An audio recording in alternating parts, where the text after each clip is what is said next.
Hi, I'm Mark Freeman with the University of Georgia Cooperative Extension here in Pulaski County, and I'm with Tommy Gibson of Gibson Turf Farms. And Tommy's going to talk to us about why you should choose a particular species of turf grass for your lawn. Tommy, why would somebody choose a Bermuda grass turf for their lawn? Well, it's really personal preference, really, but it's very tough grass, very weather doesn't, really hurt it, and stand high traffic. It's good all-around grass. What kind of fertilization do you need? Do you need to put a lot of nitrogen out, or? Well, of course you need to do soil sampling, see what you do need, but probably a couple applications a year of like a 10-10-10 is kind of basic on it. Probably 300-400 pounds per acre a couple times a year. Usually does pretty good. Okay. And what particular cultivar is this? This is Tifway 419. Tifway 419. Yep. That's the most common Bermuda grass in the southeast. Correct. You also grow centipede grass and zoysia grass. Right. Centipede and zoysias. Why would somebody choose a centipede grass? Well, centipede is probably the most popular down here in this area. Anywhere below Macon or Forsyth is, centipede country. Is probably lower maintenance than any of the other grasses, and keep it groomed properly. It chokes weeds out good. Don't have a whole lot of problem with having to spray it a lot. Usually a spring application, late winter, early spring application usually does pretty good, and not a real, doesn't need a lot of fertilizer. Right. So UGA recommends about 1 to 2 pounds of nitrogen per 1,000 square feet per year for centipede grass, and for Bermuda grass it's 2 to 5 pounds of nitrogen per year. And what about zoysia grass? Again, it's the zoysias. You can pick and choose what you want your lawn to look like more. They have real fine blade grass, and they have a thick blade grass, and very, very lush, very thick. A little more water requirements probably, and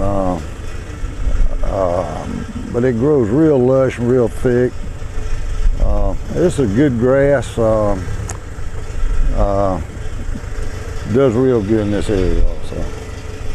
Would you recommend the zoysia grass for somebody that's got a little more shade in their yard? I would. It's a little more shade tolerant.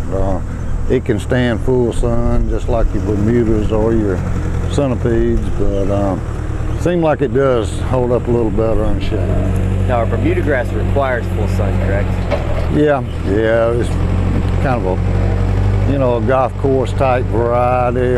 Stand full sun. Does fare, in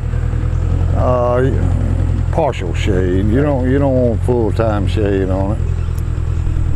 Now, when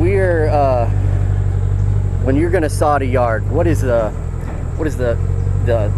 site preparation that we need to consider?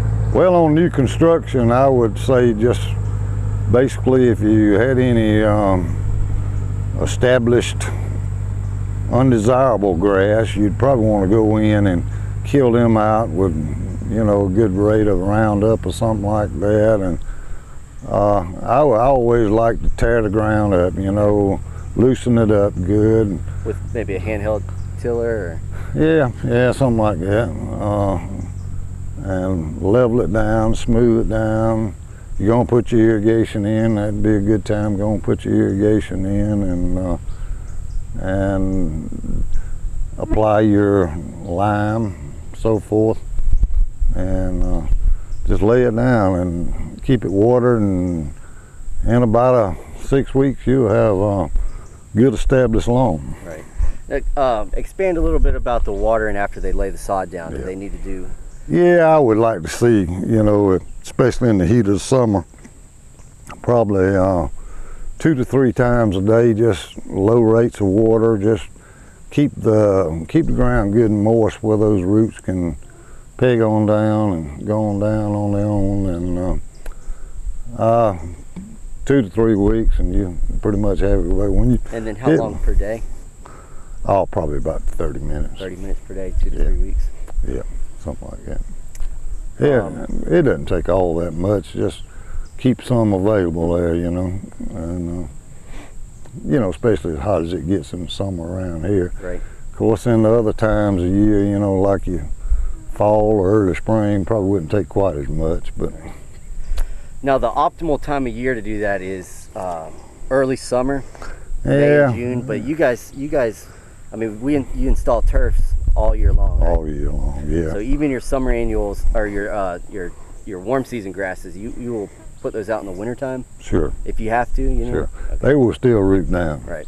Okay. Your roots will still grow. It might be brown on the top, but your roots are still pegged down and do fine. We cut grass 12 months out of the year. Right. And still you would do 2 to 3 weeks of irrigation, or?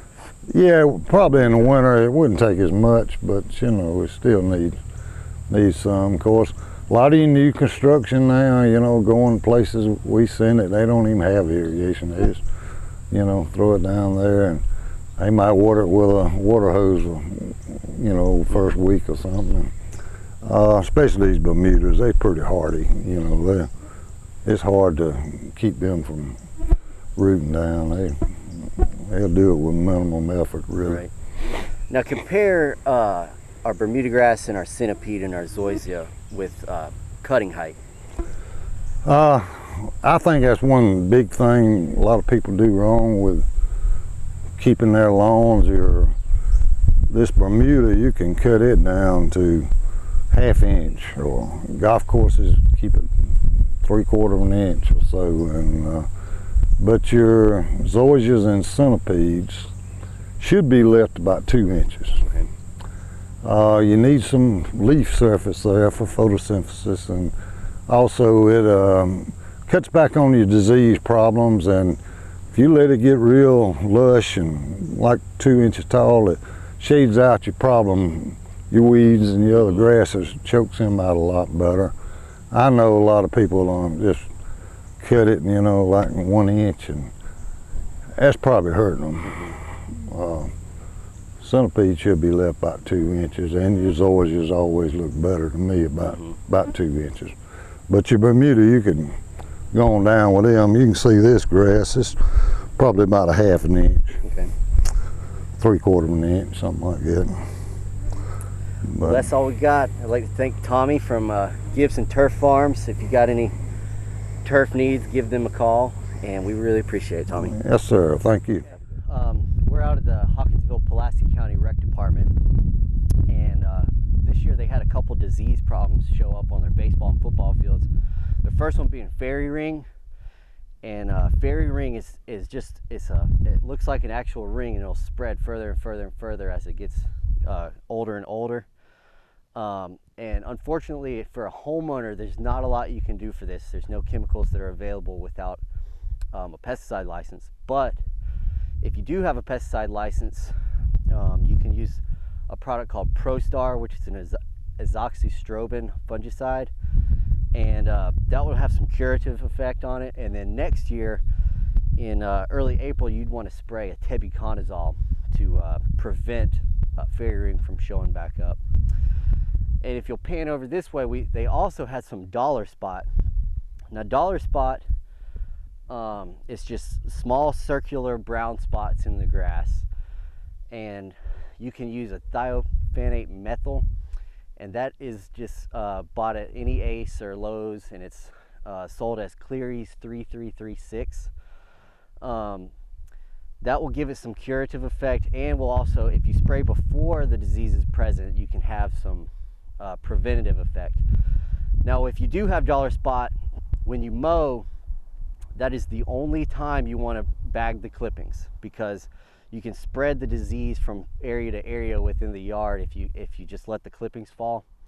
So that is the only time that you would want to bag the clippings. You also would want to check for low potassium. Low potassium and phosphorus can also lead to some dollar spot issues, as well as compacted soil. So you may want to aerify it as well. Another common turf disease that we see is gray leaf spot. And gray leaf spot is also a disease that we would use the Cleary's 3336 on, and we typically do that. You want to do it before the disease is present, so it's you prevent the fungus from forming.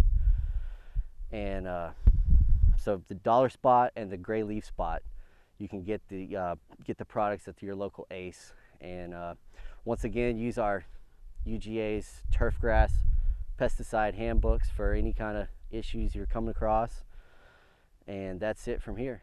Okay, UGA recommends that we do a soil test at least once a year, and you especially want to do one if you're installing a new yard. And what we want to do in a soil test is we want to get a random sample of the entire yard. So the most important thing to do is sample from places from every area of the yard. Get as random and as good a sample as you can get. Okay. I have my soil probe here, but you can also use a spade and just dig down about 4 to 6 inches, take off the top layer of thatch, and we're going to put it into a plastic bucket. We want to use plastic buckets. Okay, so all we would do is just take the probe, put it in, peel the top layer of thatch out, and put it in there. And I'd already got some from around the yard, so we're going to take it and we're going to mix it all in. We're going to mix it up, mix it real good, and then from there we're going to take our soil sample bag and fill it up to the line.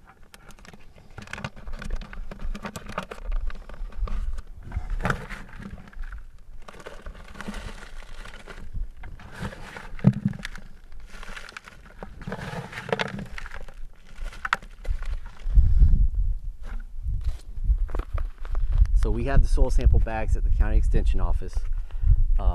They cost $6 for a regular sample, which gives you your pH, your lime requirement, your phosphorus, potassium, calcium, manganese, and magnesium. Now in this area, I also recommend we get a sample for iron, which costs about $11 total. Low iron is seen in these parts of Georgia, and it causes just a real yellow grass. Not really good looking for the lawn, but just make sure to get a random sample, mix it in the bag, and we have these at the county extension office. I'm Mark Freeman, University of Georgia Cooperative Extension Agent in Pulaski County, and thanks for watching Room for Growth. You can watch us every 4th Monday and soon to be twice a month.